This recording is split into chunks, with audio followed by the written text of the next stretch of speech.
This is what many people still associate with Liszt, just fast passages and virtuosity. But this is not why I found this piece interesting.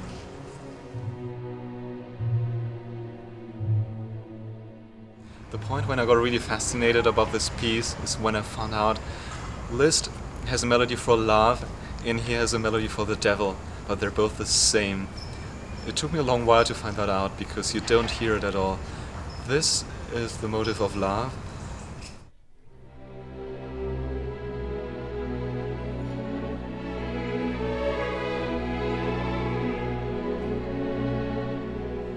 And this is the motive of the devil.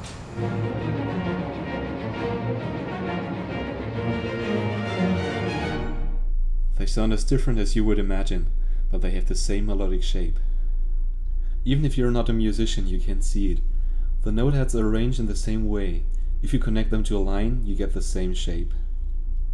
Let me play it for you slowly and then you'll hear it.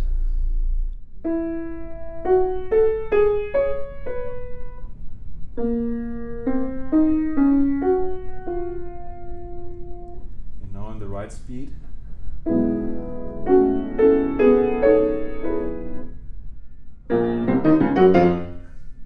And again with orchestra.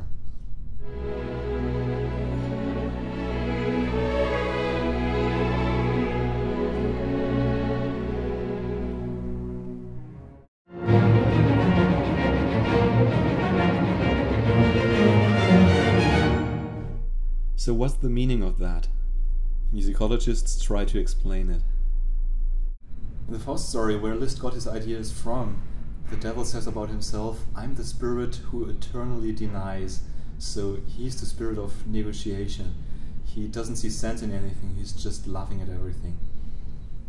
That's why the devil in Liszt's music is always the negative version of something else, just making fun of it. The trademark of the devil in Liszt's music is staccato in a low register, something which sounds like laughing.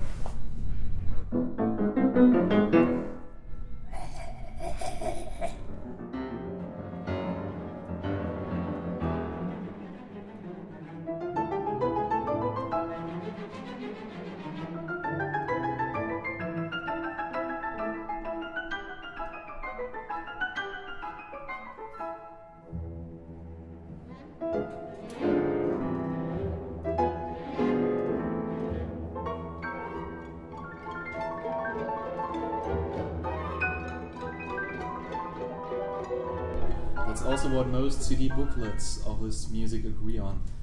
But I believe it's the other way around. In Liszt's music, always the devil comes first and the love comes later as a result of the devil. It's the same in the Mephisto waltz. The devil plays his violin.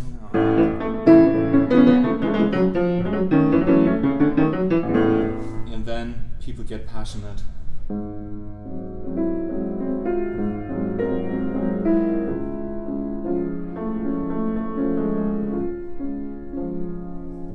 The fact is that Faust has been such a poor and stiff scientist, only sitting at his desk, only thinking. There's no love in his life the devil could make fun of. What happens in the story is the devil has to provide the experience of love to Faust. What happens in the story is that Mephisto, the devil, takes Faust to a witch and she gives him a magic potion, which first makes him young and second will make him go passionate for any woman he sees outside.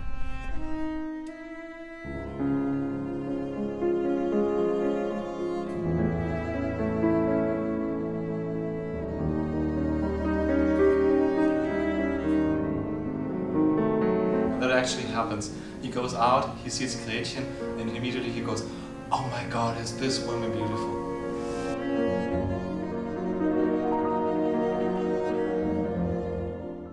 Faust is hopelessly intellectual. He really needs something to drink, to relax, to get in a state of a blurred mind, and you know, to enjoy. If you translate the story into our time, you wouldn't say he went to a witch, he took a magic potion. He would just say he went to a party and he drank some alcohol until he got, in this state.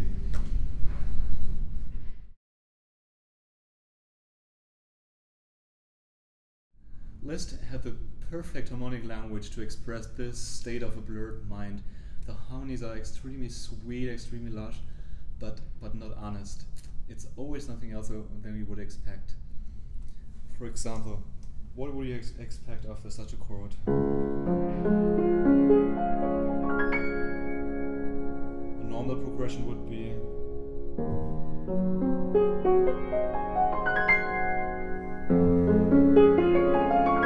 and so on, maybe.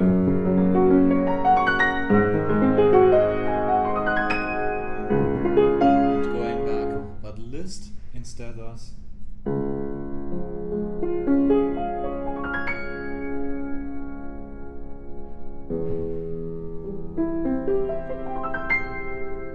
And he goes on like that. The next harmony.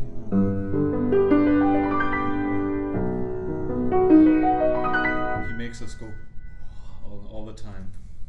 Do you see how it matches this state of getting drunk and then getting passionate about someone?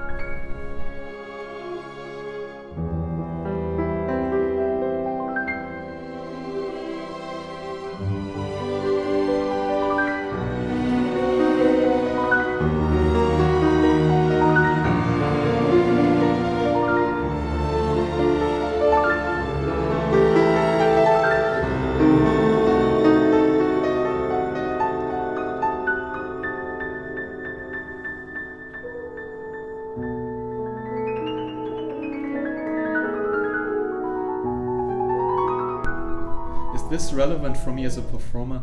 It is totally relevant, because Liszt had a way of touching the piano which totally matches this expression of the harmonies. In his physical motions, he wanted to achieve the same sensual sweetness as in his music. Especially in his elegant wrist movement, he kind of celebrated the lyric quality of his music. He wanted to be sensual and mind-blurring in any possible way. Composition style and performing style are just two different expressions of the same general lifestyle. You might say that it doesn't matter for the sound how you touch the piano, and it's true that you can create the same sound in hundreds of different ways. But if you touch the piano in a certain way, a certain kind of sound almost happens automatically. It does make a difference if you play just keep your hands still, or if you play.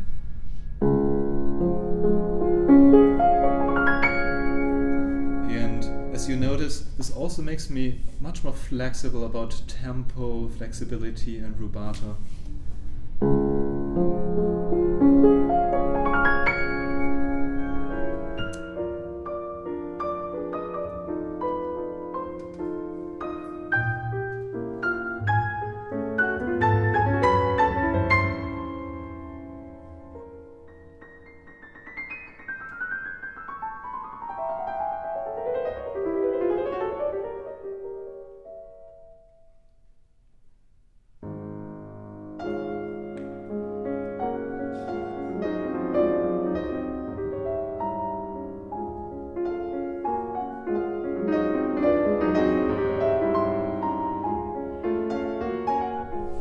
This is a very French approach to piano playing. It's still taught this way at many places in France, and you can already see that in the Baroque treatise about harpsichord playing by Couperin. This idea that the beauty of the motion, of the physical motion, creates the beauty of sound. And this is totally opposed to the German school. If you read the treatise by C.P.E. Bach at the same time, he says it's for the sound it only matters what happens in your soul, what you feel. So in the French school it's the sensual body movement, in the German school it's the soul, what you feel inside. You see, piano technique is actually much more than just a fast finger movement. Piano technique is a huge concept which says a lot about culture, about cultural values, and about the personality of the composer. And that's why I find it important to be both a performer and a musicologist.